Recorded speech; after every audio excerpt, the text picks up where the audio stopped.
Je remercie nos 4 intervenants pour ces interventions qui, pour ma part, me trouve fort intéressantes. On a eu droit à une leçon d'éthique et de déontologie, une leçon de droit, une leçon d'histoire et une leçon de terrain et aussi de responsabilisation, on va dire.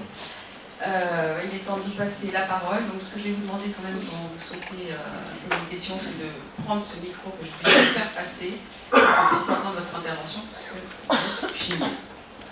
Qui commence ?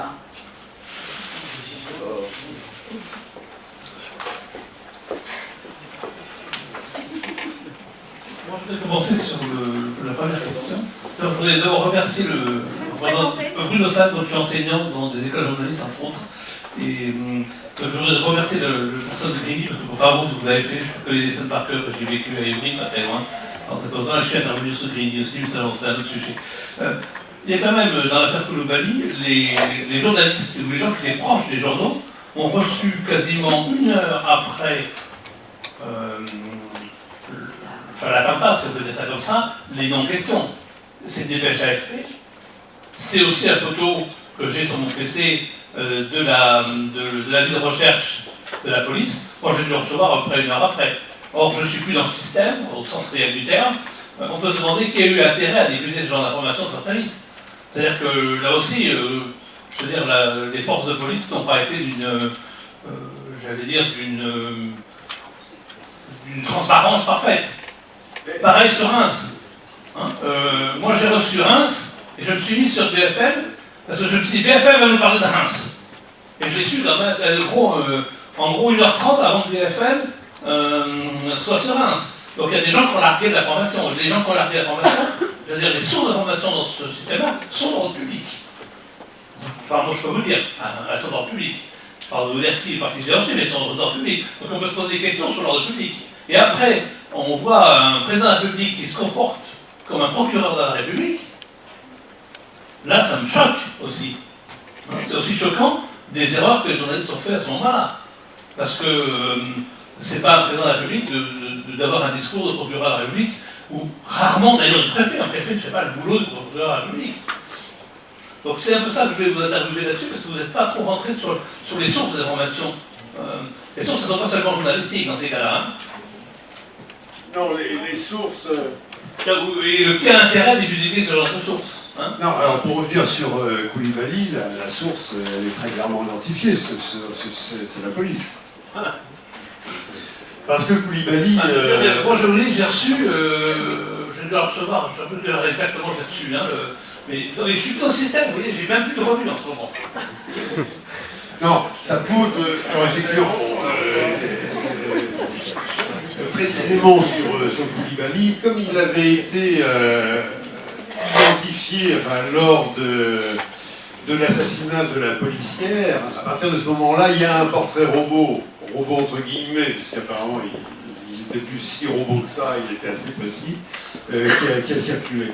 Et donc, l'identité et la photo de Coulibaly, c'est la police. Plus largement sur cette question, c'est vrai qu'il faudra vous poser une question qui est vraiment intéressante.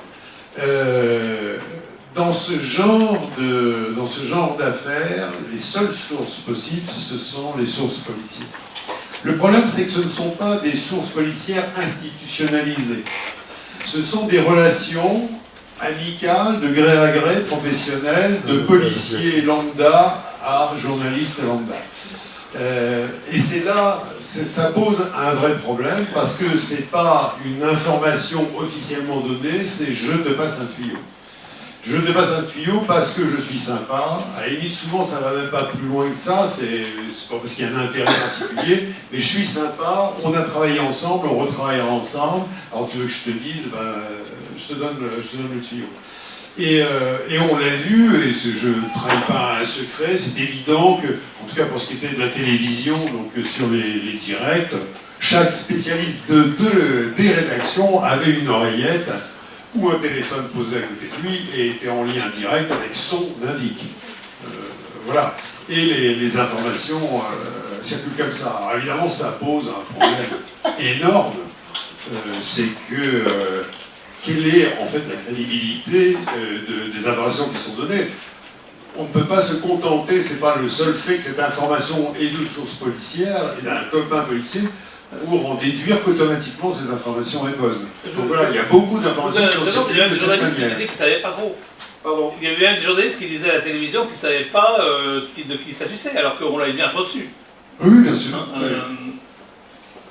Quant au président de la République, là, je veux dire, cette question ou cette interpellation, il faut l'adresser directement au président. Je pense que là, on a eu, la presse a eu un rôle assez transparent.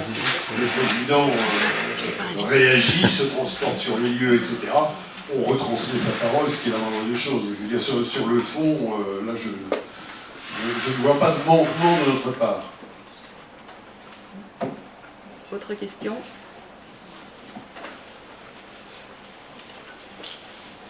Je n'ai pas affaire à des futurs journalistes, ce n'est pas possible. Sonia. Merci. Bonjour. Alors moi je suis journaliste freelance, je travaille à RFI à l'ITélé. Moi j'ai une question, enfin j'en ai plusieurs, mais j'en ai une surtout, c'est sur la prise de conscience en fait dans les rédactions des erreurs qui ont été commises pendant la couverture des événements. Et moi j'étais assez étonnée de voir qu'il n'y en avait pas eu. Et donc je m'adresse à vous, médiateur, mais également à vous, rédacteur en chef. Est-ce qu'il y a eu des débats au sein de la rédaction pour savoir si les choses avaient été faites correctement, avaient été faites correctement, et s'il y avait des leçons à retenir en fait de ce qui s'était passé? Il y en a eu, oui, et il y en a encore. Mais vous connaissez le côté corporatiste des journalistes qui n'aiment pas trop communiquer sur ce genre de choses, donc effectivement... Il y en a eu dans quel cadre? Est-ce qu'il y a vraiment eu des discussions? Donc chez nous, alors je parle sur France 2 et France 3, France Télévisions, particulièrement France 2, puisque c'est là que je travaille. Oui, bien sûr, il y a eu ce qu'on a appelé un néolithique et qui continue. Le problème, c'est qu'effectivement, rien ne sort. Ce que je vous ai dit tout à l'heure, je pense que un membre de dans tout ce que j'ai dit tout à l'heure, ça n'aurait sûrement pas plu à un hiérarque de la rédaction de France 2. C'est évident. Ça, c'est le côté très particulier des journalistes qui n'aiment pas la communication, qui se méfient de la communication, en fait. Voilà. Alors, est-ce que c'est suffisant? Est-ce que c'est honnête? Est-ce que c'est une vraie réflexion? Moi, honnêtement, j'ai l'impression qu'il n'y en a pas eu du tout. Et puis, alors, je ne sais pas, vous, monsieur Slimane, désolé, j'ai beaucoup de prénoms, Zeguido, est-ce qu'il y en a eu à TV5 Monde? Est-ce qu'on en a discuté? À RFI, par exemple, la matinalière a posé la question à une responsable des forces de sécurité qui était agacée, qui remettait en cause tout ce qui avait été fait, notamment sur les chaînes d'information continue. Mais finalement, pas seulement, ce qui était étonnant, c'est que France 2, en l'occurrence, a procédé de la même manière. Et puis à ITélé, enfin, moi je ne bossais pas ce jour-là là-bas, mais ça m'a choqué de savoir qu'ils avaient également appelé l'hypermarché Hyper Cacher. Et alors tout le monde en parlait comme ça, des personnes étaient choquées, mais finalement personne, il n'y a aucune voix qui s'élève pour condamner vraiment ce comportement. Et qui dit qu'il ne faut plus que ça se reproduise, et est-ce que c'est normal, est-ce qu'on ne doit pas se poser et discuter de cette façon de travailler aujourd'hui, et puis d'envoyer effectivement des journalistes, les chaînes d'info continue le font, sur le terrain dans des cités, alors qu'ils ne connaissent rien du tout de ces environnements. J'entendais derrière moi des réactions... je sais pas qui, mais enfin ce serait bien de dire aussi que les journalistes connaissent très très peu ces environnements-là, qui viennent de milieux qui n'ont rien à voir, ils ne savent pas du tout comment ça fonctionne, il y a d'autres codes. Et voilà, là j'avais l'impression, moi, pendant cette couverture des attentats, que c'était un mélange de tout, on parlait de tout, tout se mélangeait, et finalement tout le monde faisait un peu n'importe quoi. Il y a une vraie... il y a une vraie interrogation sur notre métier à travers... qui n'est pas neuf, mais une fois de plus, c'est vrai que apparaît au grand jour un certain nombre de dérives sur lesquelles il serait bon de s'interroger. Pour mes élèves, le premier cours que je fais pour parler d'éthique, c'est justement sur ce principe d'information en continu, d'information en grande vitesse, etc., qui me semble être la source de la plupart des problèmes, et même d'une interrogation de fond. Est-ce qu'un journaliste n'est qu'un commentateur de l'immédiat, ou est-ce que le rôle d'un journaliste n'est pas d'apporter un approfondissement, c'est-à-dire à travers une culture, à travers une réflexion, etc. Et c'est vrai que l'exercice auquel nous sommes livrés pendant ces 5 jours est tout à fait antinomique. Ce que je viens de dire, c'est évident.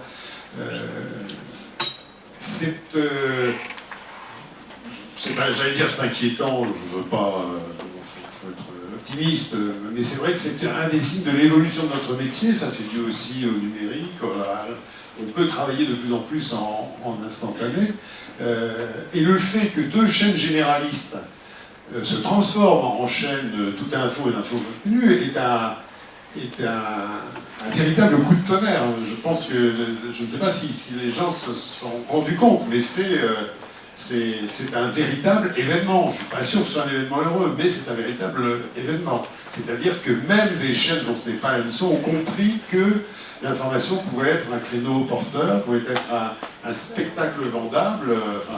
Donc c'est quelque chose d'assez fondamental. Je reviens juste donc pour le débriefing, si quand même, sans faire de défense et illustration de la société, mais il y a un vrai débriefing. Le problème de tous ces débriefings, de toutes ces réflexions, c'est pas sur le fait qu'elles se fassent, c'est les conclusions qu'on en tire et c'est la façon dont on les applique. Ça je ne peux pas répondre. Brièvement, alors, TV5 étant une chaîne internationale, donc traitant immédiatement de l'international, donc nous veillons à ne pas trop faire franco-français, même si la tragédie était évidemment d'ampleur mondiale. Je veux dire par là que concrètement, nous n'avons pas vu l'option de faire une couverture non-stop, c'est-à-dire comme l'ont fait d'autres chaînes, à savoir pendant 6 heures d'affilée, sans interruption, parler de suivre l'affaire. Ce qui oblige à faire du remplissage, à faire du délayage et à s'arracher les spécialistes qu'on a vu courir d'une chaîne à l'autre pour venir gloser sur la charia, le Coran, le terrorisme. Nous n'avons pas eu donc à recourir à ce type d'artifice, ni donc à débriefer après coup sur les avantages et les désavantages de ce type de couverture. Mais c'est sûr qu'il y a... Moi, j'ai remarqué quelque chose qui était très curieux, de voir par exemple certains journalistes, on parlait tout à l'heure du président qui se comporterait comme un procureur, on a vu des journalistes se comporter comme s'ils étaient des policiers. Par exemple, dire oui, parce qu'il ne faut pas surveiller, il faudrait surveiller les sites internet, il faudrait multiplier les patrouilles, il faudrait. Comme si nous étions dans un État démuni de moyens, démuni de police, qui manquait de fermeté, de vigilance, etc. Oubliant que l'État français a la banque, et je dis ça de façon historiographiquement prouvée et littérature. La France gère, la police française gère le terrorisme depuis 1800, quand il y a eu le premier attentat contre Napoléon Bonaparte, qui devait aller à l'opéra, et on avait mis une charrette piégée, déjà, 1800. Il y a 205 ans, on pouvait piéger des chariots en français pour qu'ils explosent au passage d'un responsable. 2 siècles, on a eu du terrorisme balkanique, arménien, d'extrême droite, d'extrême gauche, la guerre d'Algérie, etc. La police française a la meilleure banque de données du monde sur le terrorisme.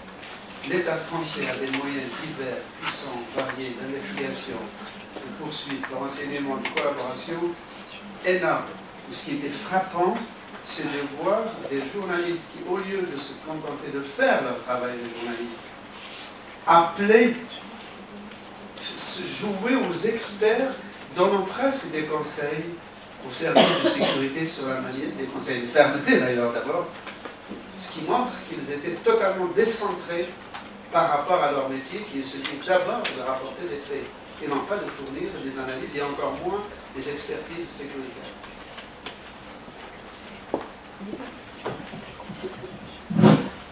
Je suis Ivan Niès, je voudrais apporter mon lot au boulin de la table sur la question de notre jeune consoeur, pardon.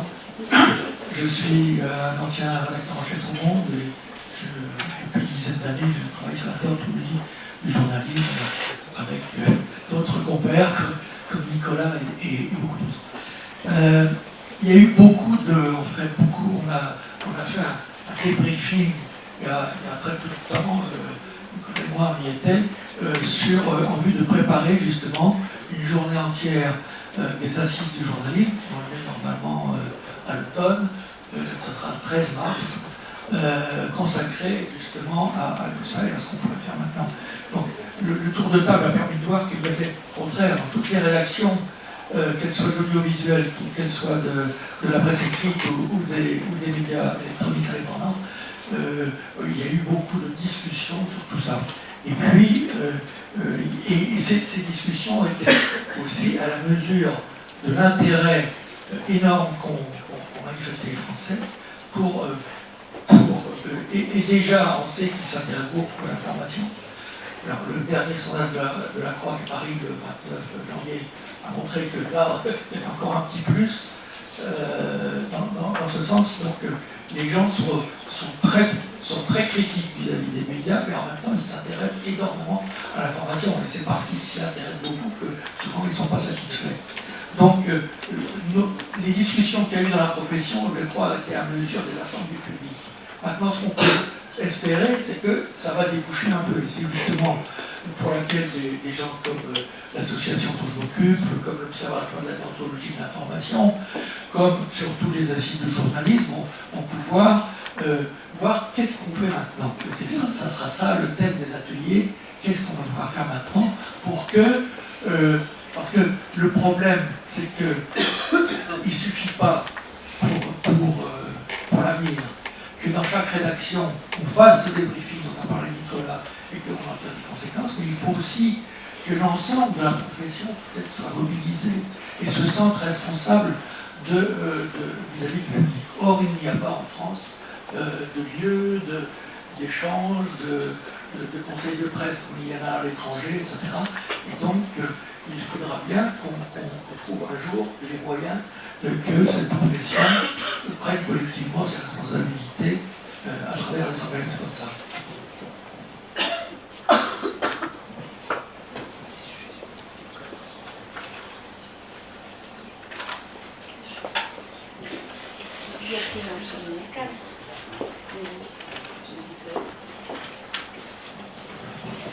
Bonjour et merci pour la qualité de vos interventions.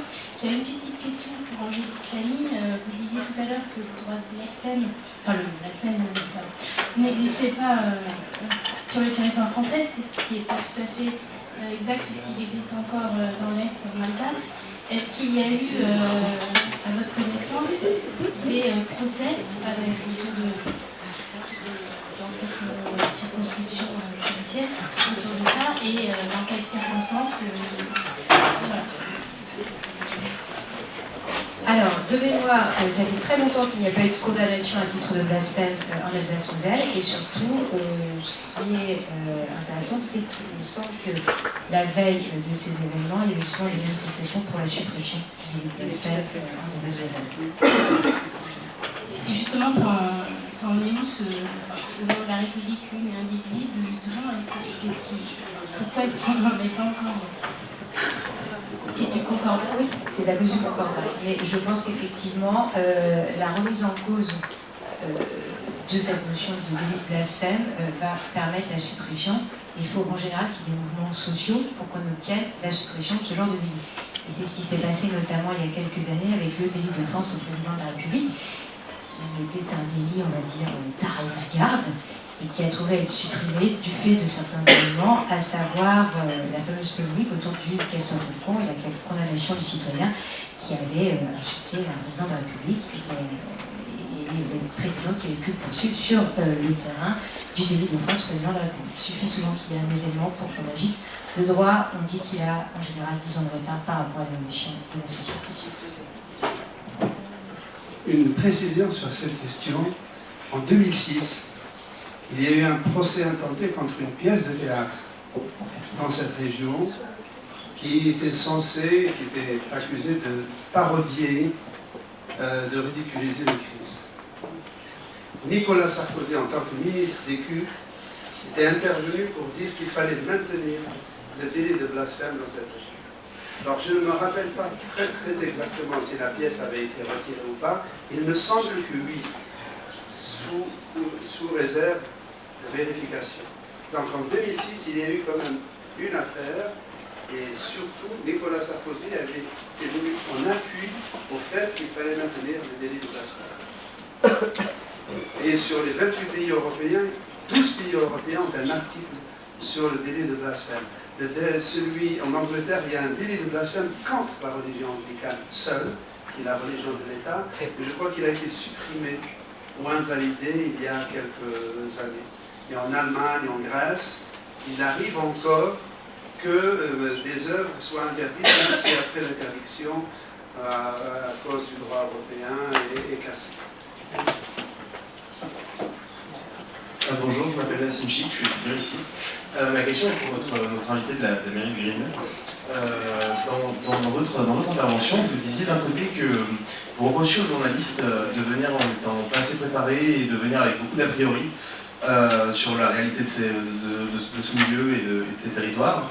Et dans le même temps, vous dites que vous reprochez à d'autres journalistes d'être venus précisément sans fixeur et être venus un petit peu de manière naïve et sans se méfier. Vous n'avez pas l'impression que c'est un peu contradictoire d'un côté de leur demander d'avoir un esprit ouvert et de garder une certaine naïveté, et d'un autre côté de leur demander de venir préparer à toutes les situations sur lesquelles elles pourraient tomber?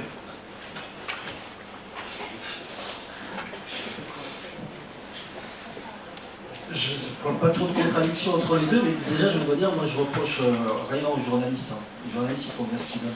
C'est la liberté d'expression, je plaisante. C'est simplement vous donner des éléments qui permettent à ce que vous soyez mieux préparés et plus à l'aise dans vos interventions.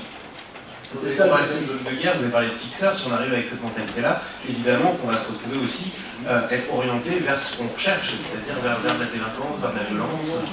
Non, pas du tout, parce que justement les personnes auxquelles vous allez avoir affaire, que vous allez rechercher, en fait, j'ai cité aussi le cas d'une visite touristique, le fait d'avoir un guide lorsqu'on visite un musée, par exemple, c'est pas quelque chose qui apparaît comme infantilisant.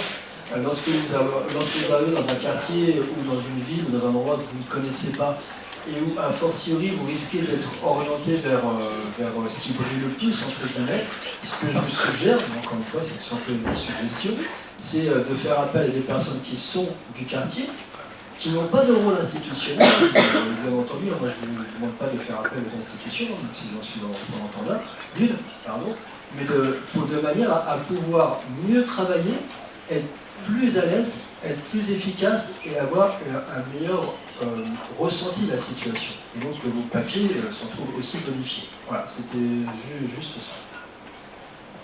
Ah, juste une chose, tiens, d'ailleurs, j'en profite, sur la question des formes compris les réponses aux attentats. Il a pu être effectivement, en tout cas nous ça nous a été reproché, que peu de gens de nos villes participent à la manifestation du 11 janvier. On a quand même le sentiment qu'il y a une forme un petit peu de pensée unique et de l'émotion dans la manière dont les choses devaient s'organiser. Il est bien évident que c'est assez rare déjà que des jeunes de quartier ou des habitants de quartier viennent à des manifestations à Paris, déjà d'une manière générale, et qu'il y a eu vraiment une forte émotion dans les gens des quartiers. Beaucoup d'ailleurs, notamment de familles musulmanes, se sont dit on a pris pour 10 ans de galère à travers ce qui s'est passé, mais il y avait aussi une sincère émotion par rapport à ce qui se passait. Mais les formes qu'ont pris cette émotion, on avait globalement le choix entre manifester le 11 janvier et participer à la minute de silence dans le collège. Eh bien, un certain nombre d'habitants des quartiers ne se sont ressentis ni dans l'une ni dans l'autre de ces formes d'émotion. Et après, d'autres se sont exprimés en créant des collectifs, en s'exprimant eux-mêmes, y compris médiatiquement. On a des jeunes qui s'appellent Reporters Citoyens qui ont fait un petit peu le buzz à travers une petite vidéo. Et ils ont voulu, au-delà du fait que la ville ne soit pas stigmatisée, que tous ses habitants le soient, ils ont voulu aussi indiquer le fait qu'il n'y avait pas d'une forme unique de l'émotion, qu'on pouvait ressentir une émotion et condamner quelque chose différemment qu'en allant derrière les chefs d'État, par exemple.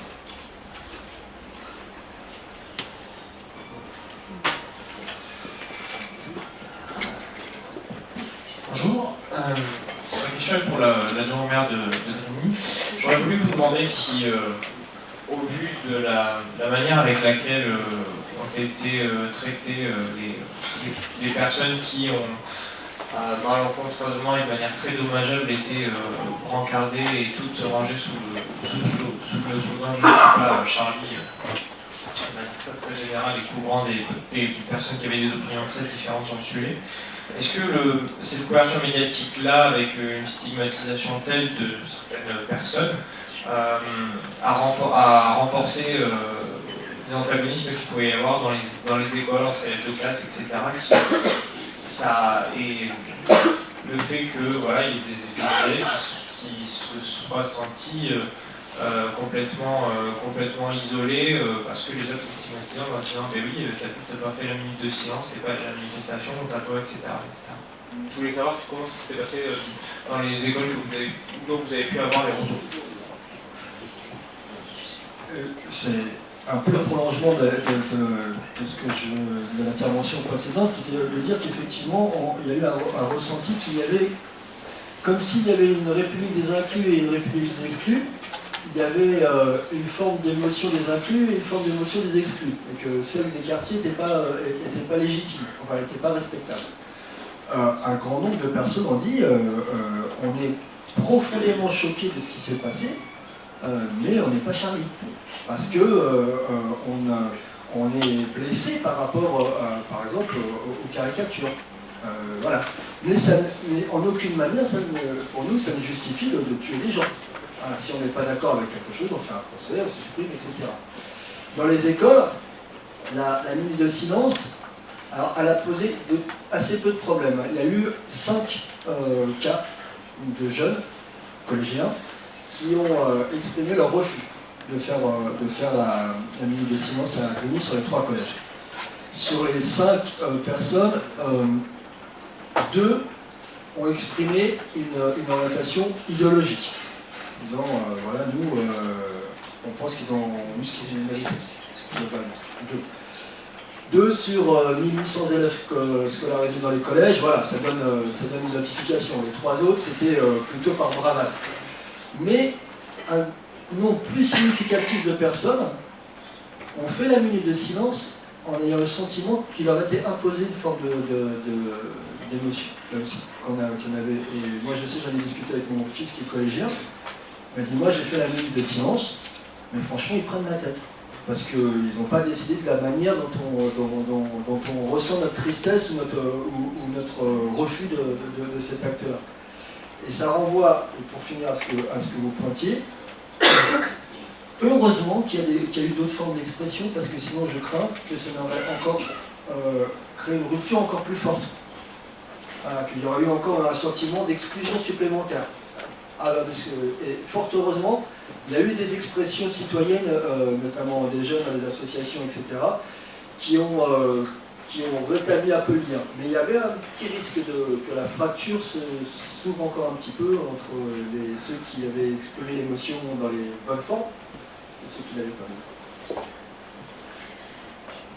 Si je peux compléter ce que vous venez de dire, 2 choses.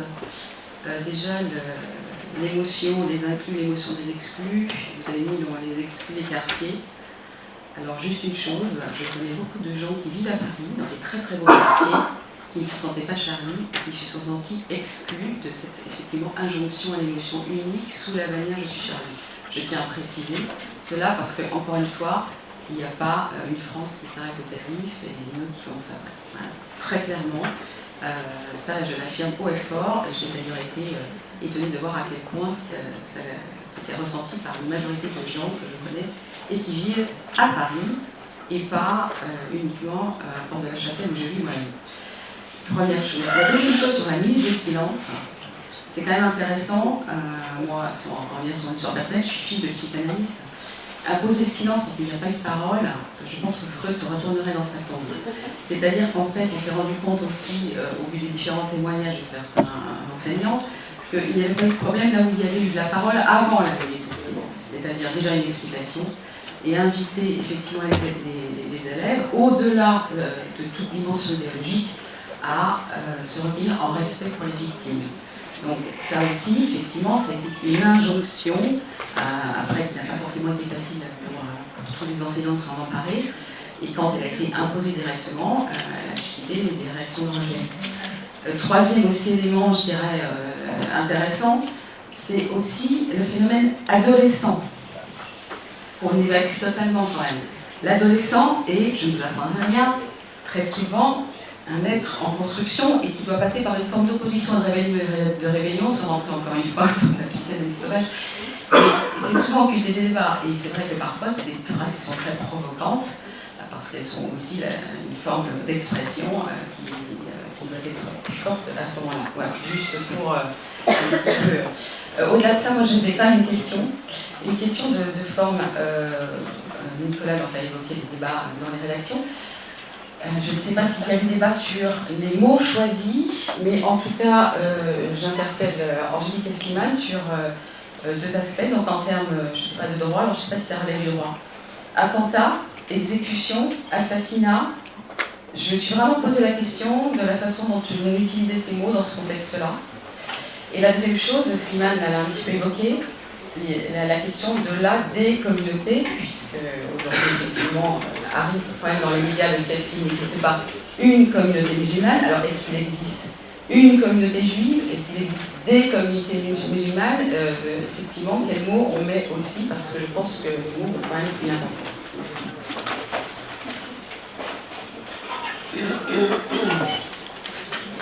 Évidemment, le choix des mots n'est pas innocent dans l'impact qu'ils ont. Et ça ne veut pas dire que les gens qui choisissent les mots ont réfléchi à leur choix. Souvent, on agit par automatisme. Mais dire une exécution, ça suppose qu'il y ait eu un procès et qu'on exécute une sanction, ce qui laisserait supposer qu'il y ait au moins un procès. Donc c'est un terme qui est inopportun. Non, on peut parler d'assassinat, d'attentat et d'assassinat. L'assassinat de façon bestiale, directe, avec le coup de grâce pour le policier par terre. Donc c'est un assassinat à l'état brut. Pour ce qui est de communauté, alors là aussi on revient au paradoxe et à la schizophrénie quand il s'agit de l'islam. C'est que tout le temps on demande à ceux qui sont supposés être musulmans de ne pas être une communauté, de ne pas être communautariste. On leur reproche d'être trop communautariste. Et subitement, dès qu'il y a un attentat commis par des gens qui se réclament de l'islam, on demande à ces gens-là de se constituer en communauté pour dénoncer l'assassinat. Tout de suite, on leur demande, c'est-à-dire qu'on suppose qu'ils ont une capacité à se reconstituer en communauté, qui est un réflexe qui leur permet immédiatement de se mobiliser comme une armée qu'on appelle, de se mobiliser en communauté. C'est comme si on leur disait, démobilisez vos troupes tout le temps, comme une armée, mettez-les en permission, et dès qu'il y a un attentat qui est commis par l'un d'entre vous, reconstituez-vous. Appelez à la mobilisation générale, reconstituez-vous pour le dénoncer et le rejeter. Donc on revient à ce que je disais tout à l'heure. On reproche à des gens d'être pro-musulmans alors qu'on est incapable de les percevoir autrement que comme des... Il y a une inaptitude à les percevoir autrement que comme des musulmans. En revanche, S'agissant de ce qu'on appelle la communauté juive, qui pour moi, vraiment, cette notion de communauté, c'est totalement imaginaire, fantasmé. Quand le président du CRIF vient parler et se revendique de la communauté juive, là, c'est un terme qui est complètement accepté, un concept qui est considéré comme étant allant de soi et légitime. La notion dans ce discours de communauté juive ne paraît pas comme antinomique de la notion de communauté nationale. En revanche, la notion de communauté musulmane est beaucoup plus ambivalente dans sa perception. Et c'est pour ça que ça renvoie encore à cette question de l'intégration. Parce que je rappelle que le mot intégration comme concept politique a été lancé par le gouverneur général d'Algérie, l'ethnologue Jacques Soustelle, en 1955. Que voulait dire dans l'histoire de la République française le mot intégration en 1955 ? Il ne demandait pas aux Algériens de faire un effort pour accéder, pour se mettre au diapason de la République. Non, il demandait, d'abord il prenait acte du fait que les élites de la République avaient sciemment, délibérément marginalisé la majorité des Algériens par rapport à l'État. Donc il admettait cela, la responsabilité de l'État dans la paupérisation des Algériens, et donc inciter la République à faire un effort sur elle-même, à surmonter ses propres réticences pour intégrer dans les structures de l'État les Algériens, et on avait fixé un quota de 10% de fonctionnaires d'origine algérienne dans toutes les sphères de l'État. Donc l'État français de ce côté-là est l'inventeur, avant les États-Unis, de ce que les Américains appellent la discrimination positive, et qu'on appelait en Algérie une discrimination réparatrice. Ça a un autre sens. Discrimination réparatrice pour réparer un dommage de discrimination officielle maintenue pendant très longtemps. J'ajoute que le mot assimilation a été inventé pour l'Algérie française. C'était à l'époque les Pieds Noirs, à la fin du XIXe siècle, qui demandaient à ce que les territoires sur lesquels ils vivent en Algérie soient juridiquement, notamment sur le droit foncier, assimilés au droit foncier de l'Hexagone. Donc les deux termes, assimilation et intégration qu'on sert tous les jours, sont liés organiquement à l'Algérie française. Je voudrais juste revenir sur effectivement l'importance des mots, l'importance du vocabulaire. On le sous-estime régulièrement. Là encore, je reviens à la notion de rapidité quand on passe écrite en radio, à la notion de direct en télévision, où on utilise des mots qui ne sont pas forcément les mieux choisis. Et bien souvent, on arrive à créer une sémantique de façon complètement involontaire et qui dit très exactement le contraire de ce qu'on voudrait dire. Tout ça par l'utilisation un peu innocente de mots. Je prends un exemple, quand on parle des musulmans de France, des juifs de France, etc., c'est une notion qui est utilisée régulièrement. Elle a un sens, je dirais un sens caché visiblement pour ceux qui utilisent cette formulation, qui est tout à fait pervers. Pourquoi ne parle-t-il pas des Français de religion musulmane ou de Français de religion juive? Ça, c'est l'exemple d'un mot facile qui est utilisé à longueur d'antenne et qui a un véritable effet retort. Je reçois donc, en tant que médiateur, je suis en contact avec les téléspectateurs et ceux-ci m'écrivent extrêmement souvent, justement, pour se plaindre de l'usage de mots qu'ils considèrent comme incorrects. C'est vrai que tout à l'heure, je parlais du terme d'exécution. J'ai reçu énormément de courriers de gens se plaignant de ce terme, me disant, ce qui n'est pas tout à fait vrai, mais qu'une exécution est l'issue d'une procédure judiciaire à la fin pénale. Donc, dans beaucoup de rédactions, et c'est ce qu'on fait à France 2, on tient à jour une sorte de petit dictionnaire de termes à utiliser, de termes à bannir. La dernière chose que je voulais préciser, il y a aussi la meilleure arme contre l'utilisation abusive de mauvais mots ou de fausses notions, c'est la culture. Et je ne veux pas utiliser de grands mots, mais c'est vrai que la première arme que devraient avoir les journalistes contre ce genre d'abus, c'est d'avoir une culture suffisante. En particulier, là je rejoins ce que disait Slimane, c'est vrai quand on parle d'islam, il y a un manque flagrant de culture de la part de ceux qui sont censés expliquer ces notions. Je voyais, nos confrères belges, par exemple, en ce qui concerne nos confrères journalistes belges, se sont réunis et ont pondu, par exemple, un lexique intitulé « Islam, les mots pour le dire » et qui correspond à ce qu'ils estiment être la base de culture minimum que doit avoir tout journaliste avant de prononcer un mot sur l'islam. C'est le genre d'initiative qui me semble plutôt pas mal. Concernant les événements du mois de janvier, ça va être difficile en plus d'un point de vue légal d'obtenir une qualification précise puisque les poursuites ne peuvent plus être introduites à l'encontre des tueurs, ils seront décédés. Donc on ne sait pas, mais on peut envisager que différents chefs de poursuite auraient pu être impliqués, notamment sur le terrain du terrorisme.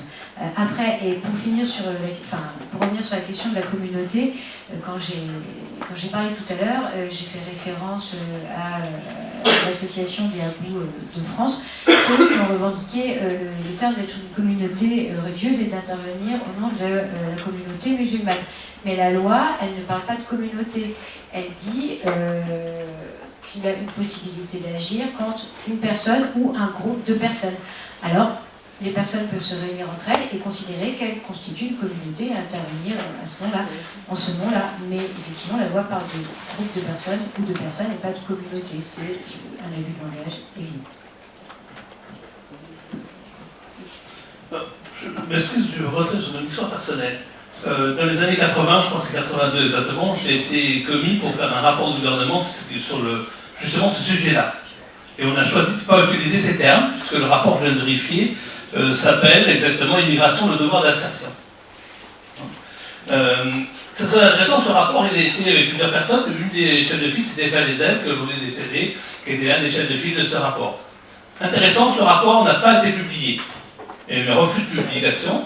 Il a été publié qu'en 88, et puis il y a eu un contre-rapport demandé par le gouvernement en 2002. À ce moment-là, en 2002, j'ai eu l'idée, c'est avec quelques camarades qui étaient dans le milieu Internet, des tout débuts d'Internet, de mettre un blog dans une banlieue.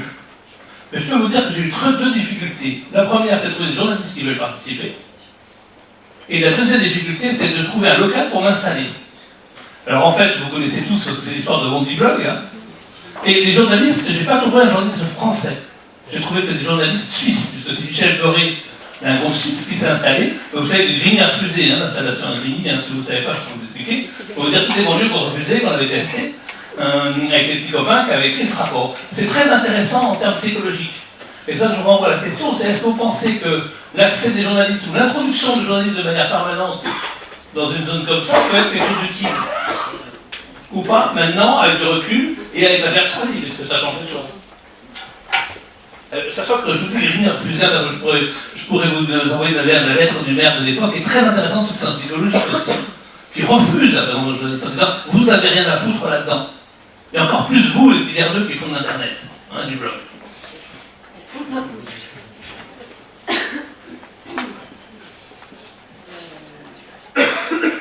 veux bien qu'ils réagissent? Ah bah écoutez, le temps que ça arrive à la prochaine question, donc je n'étais pas au courant qu'en 2002, le maire de l'époque qui s'appelle Claude Vasquez, qui est le maire de la commune, qui effectivement était le maire de l'époque avait refusé. Quant à moi, je crois au contraire que c'est intéressant que le journaliste soit présent de manière permanente. Alors permanente, c'est pas moi qui ai décidé qu'il doit lieu de manière permanente, mais en tout cas qu'il y ait un rapport au monde journalistique. À titre d'anecdote, je suis adjoint à la culture. J'ai fait installer à l'intérieur du centre culturel une station de radio qui commence à faire de la vidéo. juste pour retranscrire justement les débats des personnes qui passent et qui utilisent cette propre expression. Simplement, je crois que les institutions locales peuvent avoir peur du contre-pouvoir que peuvent représenter les médias sur un terrain. Je pense que c'est une erreur, mais dans le monde politique, il y a les deux écoles. Il y a ceux qui disent au contraire, laissons l'expression parce qu'on en ressortira forcément du positif, et ceux qui disent maîtrisons l'émetteur parce que tout ce qui est dit négatif reste attaché après à l'image. J'en prends rapidement la parole juste pour une anecdote. Il y a quelques années, il y avait un avocat qui avait introduit une action à l'encontre d'une personne qu'il avait appelée islamiste, un avocat islamiste. Et il pensait pouvoir faire condamner sur le terrain de l'injure ou de l'incitation à la discrimination raciale et religieuse. Il a été débuté au motif que dire de quelqu'un qui est islamiste et qui appartient à une mouvance religieuse ou politique n'est pas ingénieux en France. Bonjour, donc, je m'appelle François Léon, je suis étudiant ici. J'ai une question qui s'adresse à vous, monsieur l'adjoint au maire de Grigny. Il se trouve que moi aussi, j'habite et j'ai grandi dans un quartier un peu difficile, donc je suis au quotidien en contact avec ses habitants. Et sur le traitement des attentats, j'ai eu droit à pas mal de commentaires de la part des habitants de ces quartiers. Et il y avait une phrase qui revenait souvent, c'était « c'est du schna ». Le schna, c'est un terme d'argot qui signifie le mensonge. Et il me disait souvent, tout ça, c'est que du schna, du mensonge. En gros, ça a été monté par le gouvernement pour faire remonter les sondages, c'était un gros truc. Et j'ai l'impression que ça a été partagé dans pas mal de quartiers périphériques de la capitale. Je me demandais comment est-ce qu'on fait quand on est élu, comment est-ce qu'on fait pour d'abord expliquer aux gens que non, c'est pas du schna, pour en parler, pour quelles armes est-ce qu'on utilise pour finalement démonter cette argumentation qui repose sur rien. On a des gens qui nous disent oui mais il avait un gilet pare-balles, les journalistes ont des gilets pare-balles parce qu'il arrive d'aller sur les zones de conflit. Donc comment est-ce qu'on fait pour justement faire de la pédagogie sans que ce soit sans être pédant auprès de ces gens-là.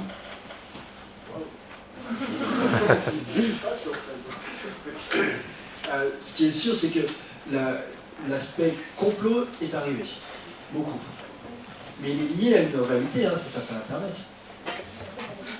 Internet, et après il y a les réseaux sociaux qui alimentent. Mais aujourd'hui, on a une vision, l'information elle arrive en temps réel mondialement, auprès de personnes qui en amassent pour le coup des tonnes en un minimum de temps, et selon qu'on est dans tel ou tel réseau, on va avoir plutôt l'information officielle, l'information officieuse ou l'information subversive, et avec différentes formes d'information subversive. Et donc effectivement on a eu des gens qui nous ont dit mais ça c'est du complot. Alors après effectivement il n'y avait pas de sang sur la tête du policier qui était au sol, donc on voit bien qu'en fait il n'avait pas vraiment tiré, parce que sinon dans la tête il aurait pu avoir du sang. Il y a les rétroviseurs des voitures qui n'étaient pas les mêmes au départ, et dans le 18e arrondissement des frères Kouachi. Enfin bref, comment on répond à ça? Pas sur le moment, parce qu'en réalité, on ne peut pas répondre, on ne peut pas dire, si on dit à la personne, bah, c'est n'importe quoi ce que tu racontes, elle dit, bah oui, moi c'est ce que je crois. Parce que simplement, ce qu'on essaie, c'est d'avoir une éducation à l'information. Et de dire, tu dois te faire ton libre arbitre. Il y a eu des cas précédemment, souvent, de manipulation des personnes par des gens qui ont intérêt à manipuler. Il y avait eu par exemple, à titre d'exemple, cette histoire sur les clips qui avaient été faits par l'Éducation nationale sur la théorie du genre, et qui avait donné à un moment donné lieu à des échanges de SMS dans un certain nombre de familles musulmanes. Retirez vos enfants des écoles parce qu'ils sont en train de vous apprendre que... Pas que musulmanes d'ailleurs. Pas que musulmanes. Moi je connaissais plus au niveau effectivement des familles musulmanes, mais effectivement si vous le dites. Et ça c'est un élément d'explication à un moment donné, de dire regarde, il y a des exemples régulièrement de manipulation. Et tu sais que ces exemples-là ils sont faux. Mais c'est un travail de longue haleine, parce que c'est vraiment l'apprentissage de l'esprit critique. En fait, la seule réponse, j'ai envie de vous dire, c'est l'apprentissage des esprits critiques qui fait qu'une personne, elle ne va pas juste se faire abreuver d'une information, elle accorde inévitablement juste. Mais vous avez été confronté à ces situations-là en tant qu'élu? Oui, bien sûr, oui. Et comment est-ce que vous réagissiez? Je dis aux personnes, mais même y compris dans ma propre famille, il y a mes enfants, il y a le petit qui a donc 15 ans et qui est au collège, et il dit ouais mais quoi, c'est une histoire, de toute façon ça s'est monté, etc. Parce que c'est ce qu'il entendait y compris au collège. Et donc moi, mon rôle, c'est de dire, regarde, tu as un certain nombre d'informations dont tu sais qu'elles sont valides et qui t'amènent à avoir ta propre opinion sur la situation. Les gens, ils sont véritablement morts, ils ont été assassinés, qu'il y ait ou non une manipulation à l'intérieur, ça n'empêche pas qu'aujourd'hui ils sont morts. Et puis quelle information tu as sur le fait qu'il y a une manipulation, recoupe les informations que tu peux avoir, force-toi ta propre opinion, mais n'écoute pas comme une éponge ce que tes copains te racontent. Voilà. Mais la réponse immédiate des gens dans ces cas-là, c'est de dire regarde, j'ai vu ça sur internet, et justement ils vont te montrer un site qui n'est pas véritablement un site d'information, c'est limite logographie le truc. Ah oui, mais je pense que c'est effectivement, même les gens, logographie croient que c'est vrai. Hein. Voilà, donc là, je n'ai vraiment pas de solution, si ce n'est essayer de discuter, de faire que la parole s'exprime et d'essayer d'alimenter d'avoir l'échange. Mais j'ai parfaitement confiance que c'est lui. Oui, juste une toute petite parenthèse pour pas trop s'éloigner du débat, mais le fait que ça soit du réseau social ou pas du réseau social n'a pas forcément amplifie les choses, mais dans un passé assez proche où il n'y avait pas de réseau social, il y avait des bouquins qui passaient sous le manteau, et certains protocoles de certains sages, protocoles des sages de Sion ou autre chose comme ça, et on disait mais c'est vrai, je l'ai lu dans un livre, et c'était effectivement une autre théorie du complot, exactement la même. Aujourd'hui, c'est juste que l'information va plus vite et beaucoup plus amplifiée, donc c'est le même problème et n'est pas forcément lié à celui des réseaux sociaux. Et on a le même travail de pédagogie à faire.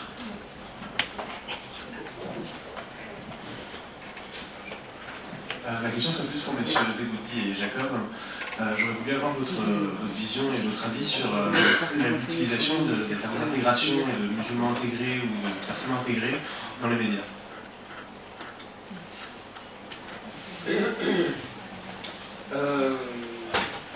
J'ai dit tout à l'heure que le mot intégration est un mot qui est né dans l'Algérie en 1955, Jacques Soustelle. Alors, j'ai une théorie. Je pense que l'intégration, l'immigré, et là je pense que les Algériens, les Français d'origine algérienne, ne sont n'ont-été ni une immigration, ni même une diaspora. Ils étaient en France. Car quand ils partaient d'Alger à Paris, pendant longtemps, venaient de Morlaix à Paris. Donc ça, on ne peut pas dire, s'agissant des Français d'origine algérienne, qu'ils sont issus de l'immigration, qu'ils sont une diaspora. Ils sont des Français de France. Donc, l'intégration, ça veut dire que l'immigré le plus éperdument désireux de s'intégrer ne peut faire que 50% des choses. C'est-à-dire chez les gens parmi lesquels il vit. C'est comme dans l'amour, si vous voulez. S'il n'y a pas une réponse, un écho, ça marche. C'est pour ça que je dis l'intégration parfaite, c'est l'immigré qui a envie de s'intégrer, qui fait tout, et la société d'accueil qui l'intègre dans sa vie. Or, moi je pense que dans une partie des médias,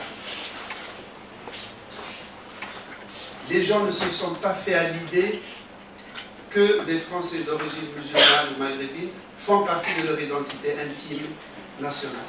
Ils n'ont pas intégré ce qu'il est. Donc l'intégration, ce n'est pas seulement l'immigré qui s'intègre dans la société d'accueil, c'est la mentalité des membres de la société d'accueil de dire « ça fait partie de moi ».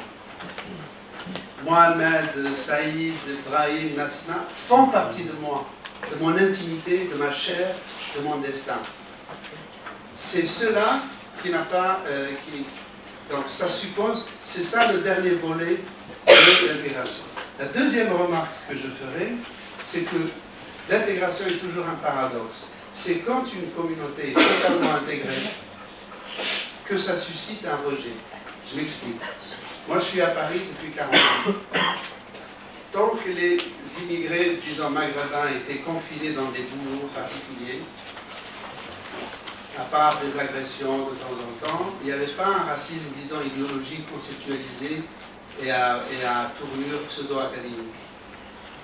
C'est seulement depuis qu'il y a de grands cinéastes d'origine maghrébine, des ministres, des députés, des policiers, des préfets, des ambassadeurs, que le sentiment anti-maghrébin devient soudain plus fort. Pourquoi? Parce que l'intégration est faite, ça rappelle un peu les Juifs du 19e siècle. Tant qu'ils sont dans le ghetto, ils sont détestés et méprisés. Et quand ils sortent des ghettos, ils cessent d'être juifs, ils deviennent journalistes, en politique, théoriciens, etc. Là, ils font peur.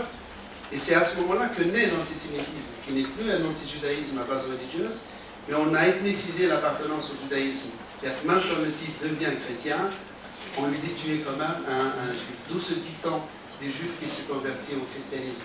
Ça fait un chrétien de plus, mais pas un juif de moins. C'était ce qu'on disait au XIXe siècle. Donc moi j'estime que le sentiment anti-maghrébin ou anti-musulman, c'est la preuve paradoxale que l'intégration est totalement achevée. Le seul problème chez nous, dans notre sociologie française par rapport au monde anglo-saxon, c'est que chez nous, nous avons le peuple le plus intégrateur qui soit. C'est-à-dire, vous voyez plus de couples mixtes à Paris en 1 heure qu'à New York en 1 semaine ou à Rio de Janeiro en 15 jours. C'est le peuple qui se métisse le plus. Moi, par exemple, tous mes neveux et mes nièces sont mariés à des gens de toute la France et ça n'a jamais posé de problème. Le problème chez nous, c'est que les élites, elles, restent des élites consanguines et n'accueillent pas, restent fermées. C'est-à-dire le peuple se mélange, les élites ne se mélangent pas. C'est le contraire des pays anglo-saxons comme l'Angleterre, où le peuple ne se mélange pas, mais où les élites acceptent. En Angleterre, il y a des présidents de partis politiques d'origine pakistanaise, le maire de Manchester, berceau de l'industrie, de la révolution industrielle britannique, a un nom pakistanais à coucher dehors. Le maire de Rotterdam, premier port du monde, est d'origine marocaine. Aujourd'hui même, où nous parlons, il y a des lords d'origine pakistanaise ou américaine en Angleterre, sans problème. Tandis que chez nous, si nous prenons une photo de n'importe quel coin de France, une photo de la rue et des visages, et on prend une photo de l'Assemblée nationale en disant c'est la représentation nationale, comme on dit, c'est complètement aberrant, ça n'a absolument rien à voir. L'Assemblée nationale, dans les visages, ne représente pas la société française, même si elle est techniquement, démocratiquement élue.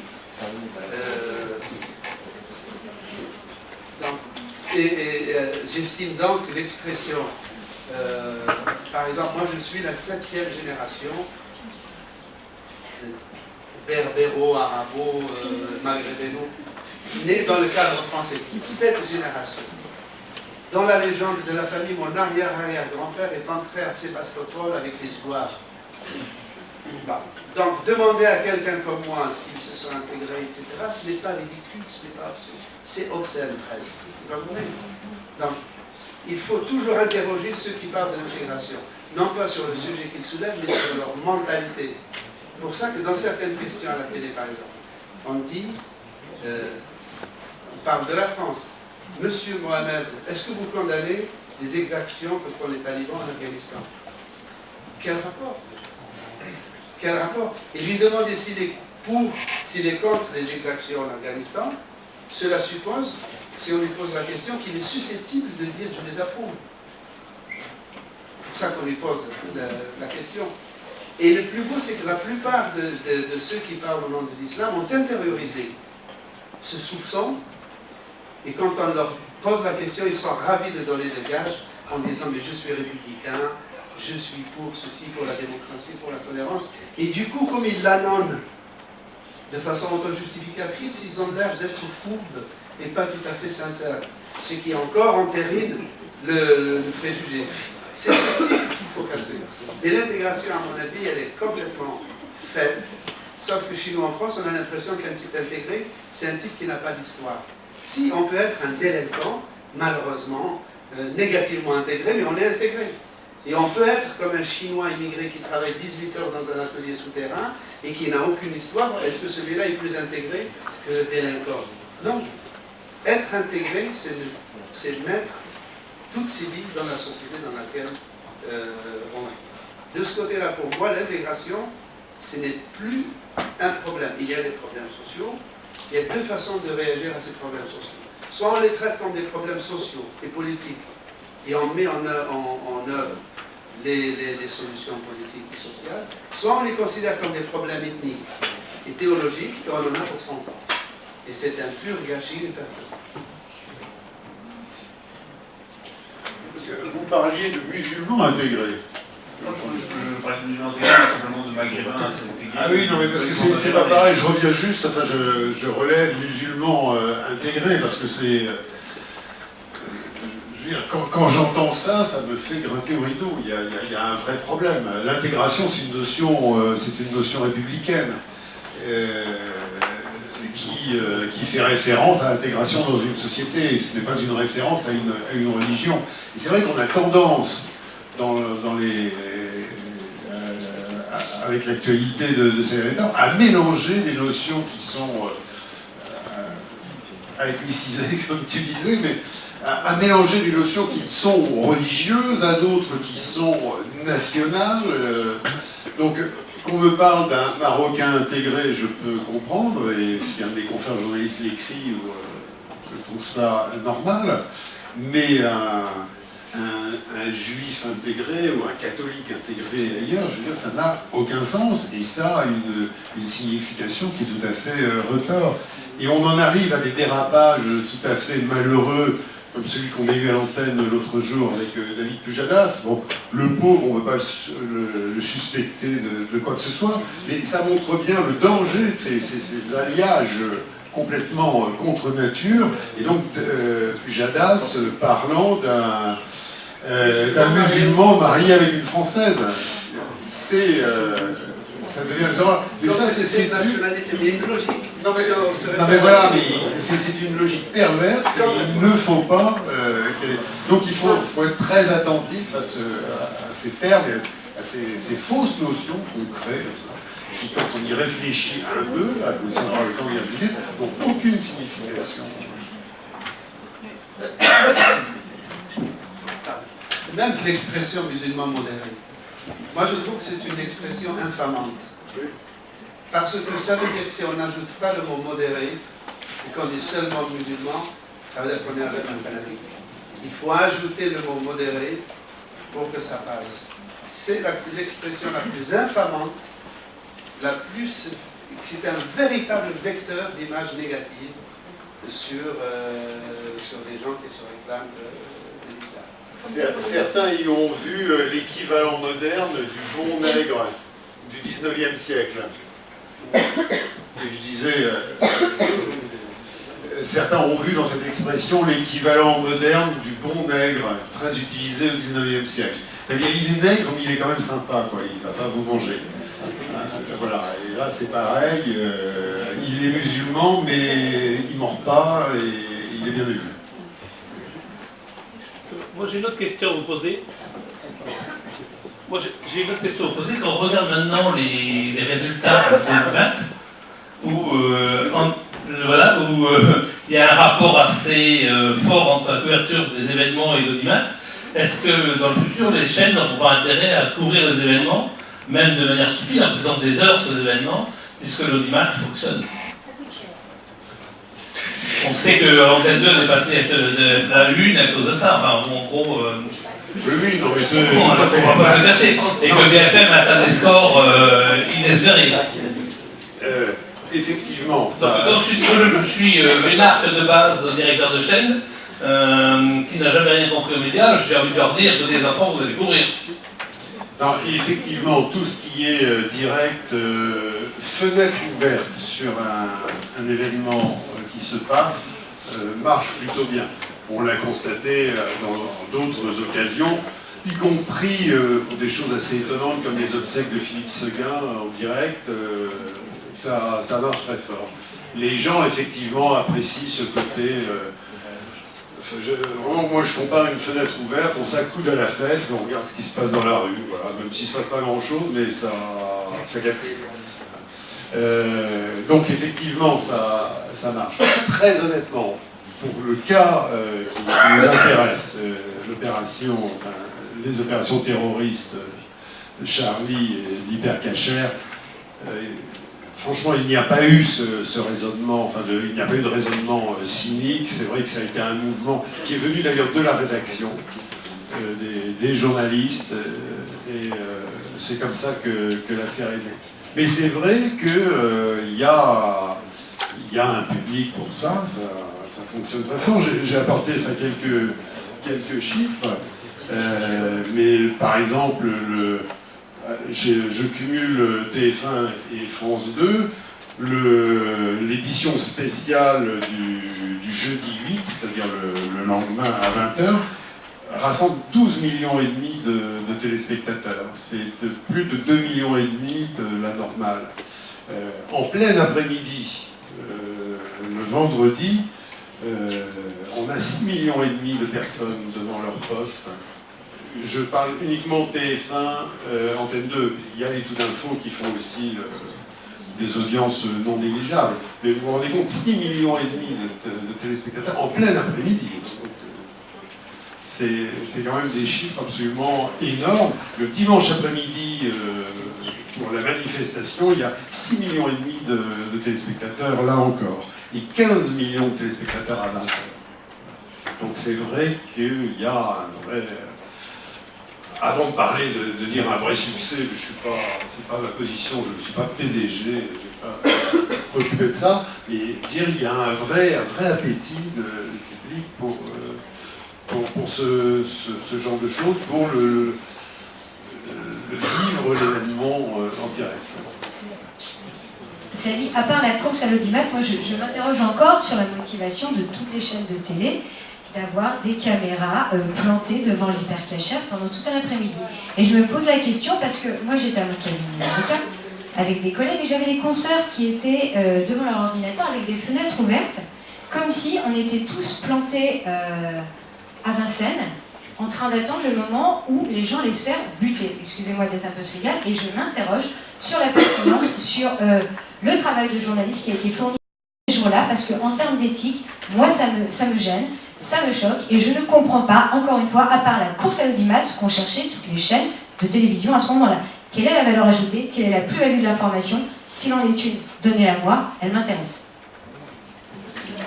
C'est ce que je disais tout à l'heure. Il y a une vraie interrogation professionnelle et éthique à propos de ce genre d'exercice. C'est évident.